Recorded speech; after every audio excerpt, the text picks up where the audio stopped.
ఇటీవల ఈ ఎలక్షన్లో మన యువ నాయకుడు పేదల పెన్నిధి తెలంగాణ యువతకు ఆదర్శ నాయకుడు అయినటువంటి నవీన్ యాదవ్ గారు ఇవాళ భారీ మెజారిటీతో జూబ్లీహిల్స్లో గెలిచి చరిత్ర సృష్టించిన నాయకుని యొక్క బర్త్డే సెలబ్రేషన్స్ ఇవాళ మందమల్లో చేసుకోవడం జరుగుతుంది. ఇవాళ ఆయన ఇలాంటి పుట్టినరోజులు ఇంకో 100 సంవత్సరాలు చేసుకొని ఒక్క జూబ్లీహిల్స్కి కాకుండా తెలంగాణ రాష్ట్రానికి అతని సేవలు అందించాలని కోరుకుంటూ భవిష్యత్తులో దేవుడు అతనికి ఆయుర ఆరోగ్యాలు అష్ట ఐశ్వర్యాలు యువత పదవులు అధిరోహించాలని మా మిత్రులంతా కోరుకుంటున్నాం. ఈరోజు నిజంగా నవీన్ యాదవ్ అన్న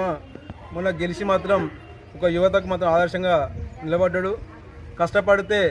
ఖచ్చితంగా ఫలితం వస్తామని నిరూపించినటువంటి నాయకుడు. గత 15-20 సంవత్సరాల నుంచి మర్యాదలు ఓడిపోయినా కూడా నిరుత్సాహపడకుండా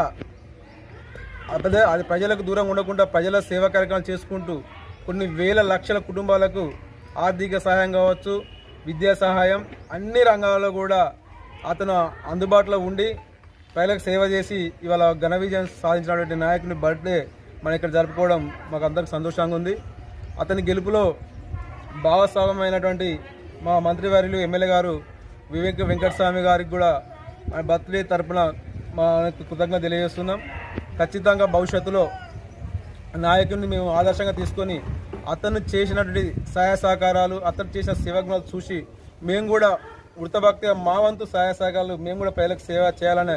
అతన్ని ఆదర్శం తీసుకొని ముందుకు వచ్చి మేము కూడా అతన్ని బాటలో నడుస్తామని, అతని యొక్క ఆలోచన విధానానికి సహకరిస్తామని,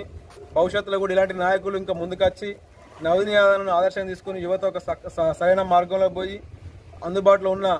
ఎంతమంది పిల్లలకైనా ఎవరికైనా సేవ చేసి వారి యొక్క అభివృద్ధికి తోడ్పడాలని ఇవాళ నవీన్ అన్నే మాకు అందరి ఆదర్శమని మరొకసారి నవీన్ అన్నకు హృదయపూర్వక పుట్టినరోజు శుభాకాంక్షలు తెలియజేస్తూ ఆ దేవుని ఆశీస్సులు, ప్రజల ఆశీస్సులు ఎల్లప్పుడూ అతనికి ఉంటాయని మనస్ఫూర్తిగా కోరుకుంటూ